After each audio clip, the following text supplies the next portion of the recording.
Okay, so Jim Lawrence inspired this video, which is the response to my last video, 6 jazz education tropes.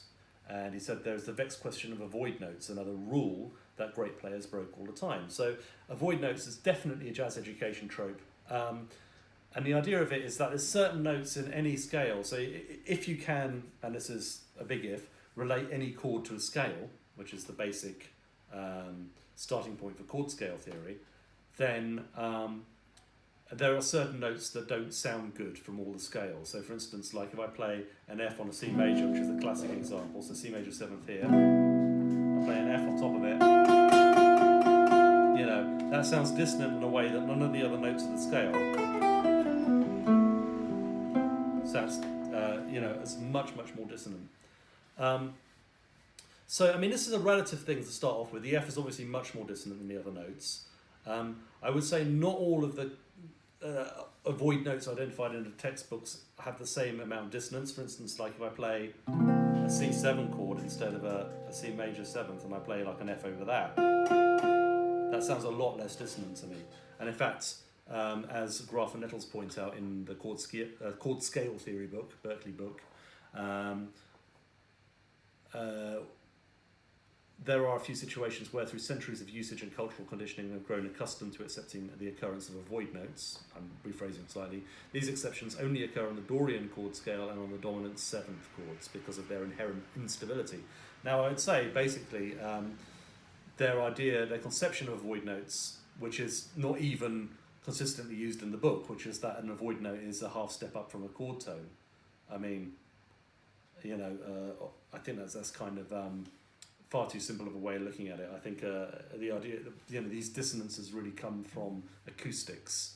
So I think you need a deeper understanding. But as a rule of thumb, that's what they use in the book, and that's what it is basically. And you tend to avoid notes, should I say, in voicings and that kind of thing. They're not saying don't use them. For instance, Mark Levine says an avoid note is a bad name and they should call it a handle with care note, which I agree with, basically. I think that's correct. So so there's this whole thing about avoid notes, right? And this is a big deal. So what I wanted to just put that aside and say what I think the basic thing is, and this relates to my chord symbols video, is that it's whether or not you view music as a series of passing voicings going by, which I think is kind of the modern approach. So you see like an A flat 7 sharp 11th chord, you know, in a book, and you think of that as being, you know, like, oh well, now I'm going to play, you know, the notes that work over that.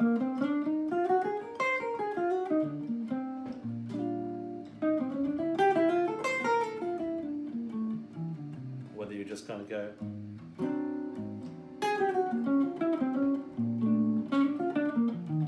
Second example is just regarding that A flat 7 sharp 11th chord as a chord that's going somewhere, as opposed to a sound in its own right. I'm not saying either one is right or wrong.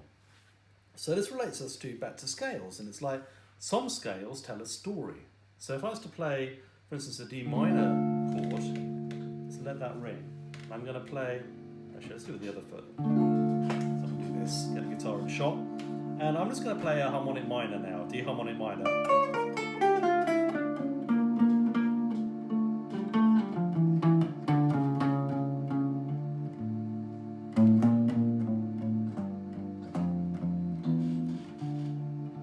Now to me, I think I might have jumped around a tiny bit, but I pretty much play that scale straight through. It's like, that tells a story, right away. If I play the melodic minor, the jazz melodic minor, which is just one note different,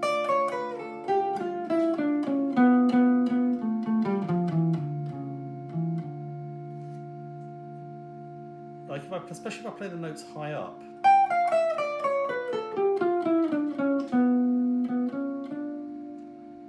that scale has more of a colour to it. It's less of a storytelling scale, okay?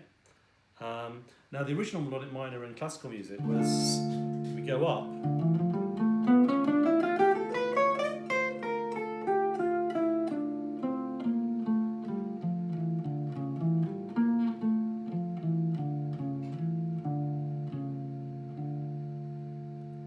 go up using the melodic minor, and we go down using a natural minor or Aeolian mode, and that has a story to it, right?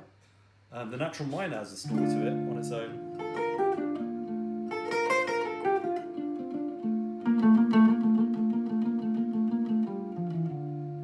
That flat six does there's a lot of emotion and tension in that note, and it turns out that if you have A minor and C major, relative major and minor, that note is F. It's the same thing basically in the minor key. Right, so with that in mind, it's worth pointing out the Barry Harris minor sixth diminished scale, which is kind of the harmonic and melodic minor together. So we get that, coloristic natural sixth, 13th, with also that storytelling aspect from the harmonic minor.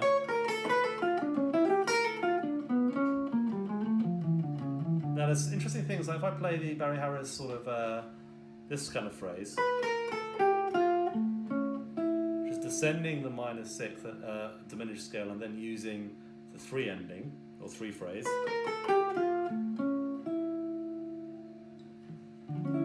we could look at that coloristically as a D minor major seventh, or you might just see it as being a cliffhanger. The story was going on, and then there's like an unresolved ending. It's like, oh, what happens next? So there's two ways to hear it. I don't know which way Barry would hear it, but I don't even know if Barry Harris hears that seventh. If I was to play like a G7 chord underneath it, I don't know if he hears that as a harmonic note in the way that we would think of it today with chord scale theory. So I don't know. I honestly don't know. Maybe he does, but that doesn't mean they don't play it. So it's kind of like a different way of hearing the same thing, if that makes any sense. It's like, is it movement or is it colour? It's not always absolutely dead set what is, but I mean, obviously, I think we can all agree that the harmonic minor, the flat sixth, does not have a coloristic sound. It brings tragedy to the minor key.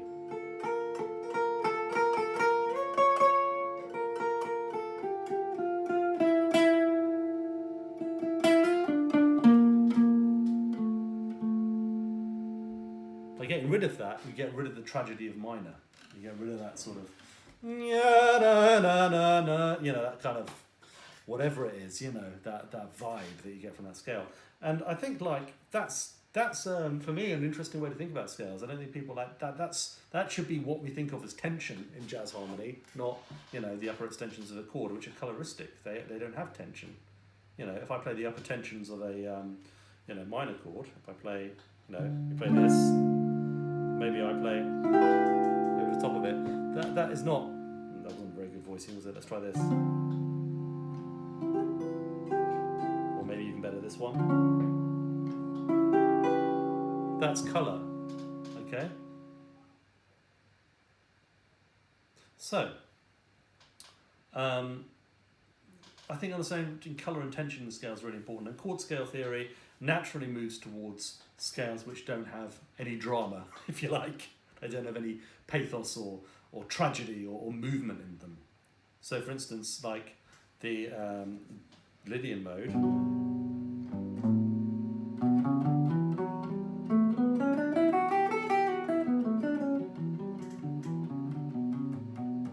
supremely chilled out, right? It's like, okay, nothing going on here, everything's fine. Whereas the major scale,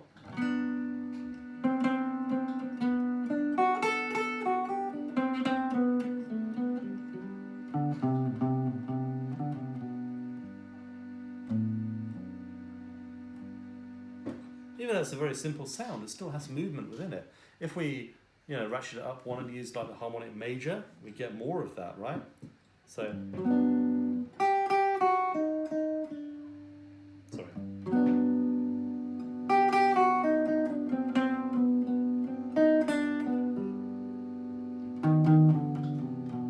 And of course, the Barry Harris major sixth diminished scale is the major together with a harmonic major. So we get.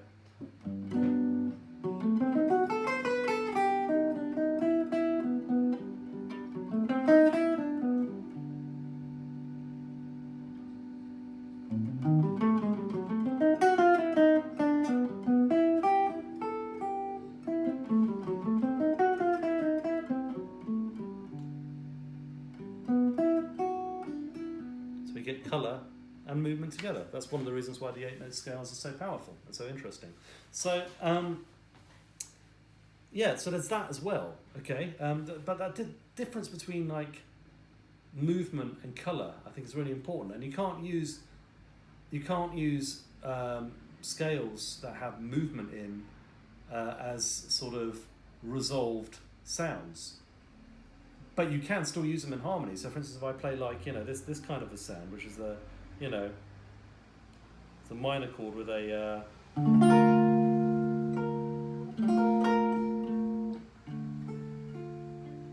that creates movement.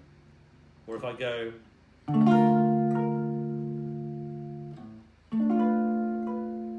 instance, So I think it's being like sort of kind of aware of these movements. I mean, even like if I just play a scale on its own, like this one, and this is a very simple makam, Hijaz Ka.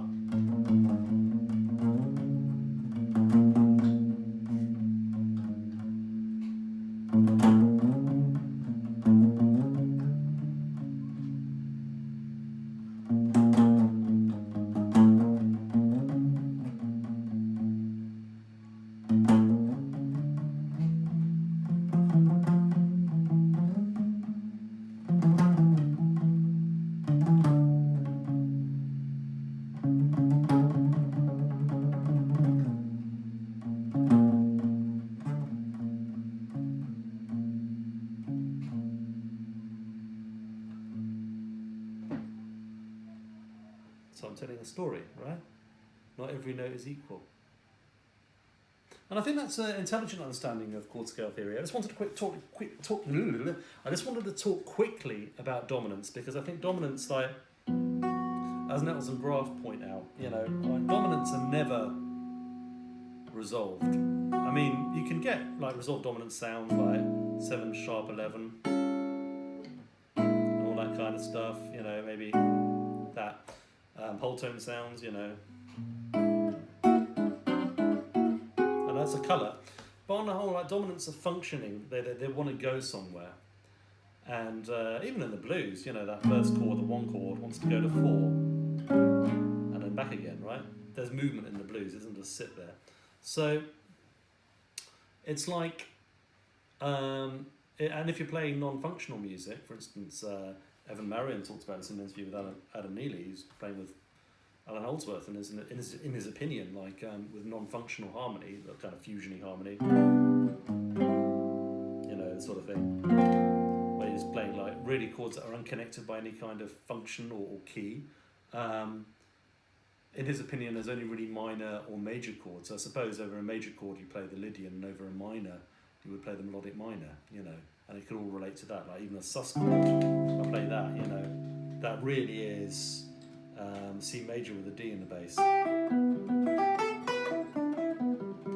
If I play like this kind of voicing, I suppose it's like A flat major, 7 sharp 5. You're really thinking of that as F.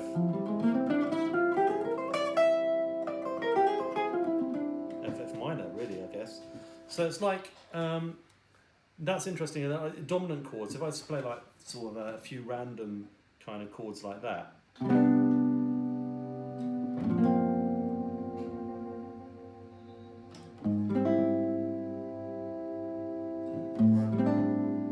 Okay. Can you hear how that stands out? The dominant's like, whoa, and now we're back in functional harmony. So then we'll resolve like that, something. But it kind of creates a sudden moment of movement, because the dominant chord is such a powerful sound and so familiar that these other floating harmonies, which we could just express using chord scales and number void notes, suddenly become dissonant. Anyway, sorry, I just wanted to quickly talk about the use of the 4th again over a major chord. So if I go, let's take Chi Chi by Charlie Parker in A flat. Okay, so there we're just using an A flat. We're playing a sus4 arpeggio. And you get to the 6th of the chord. Sorry.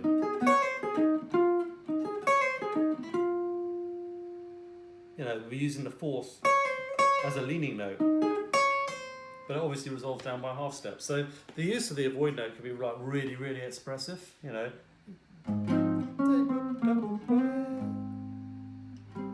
Anyway, so that's what I think about that. Let me know any comments you have below. Hopefully I haven't rabbited on for too long, but it's kind of a big area. I hope you find that useful and interesting. Thanks.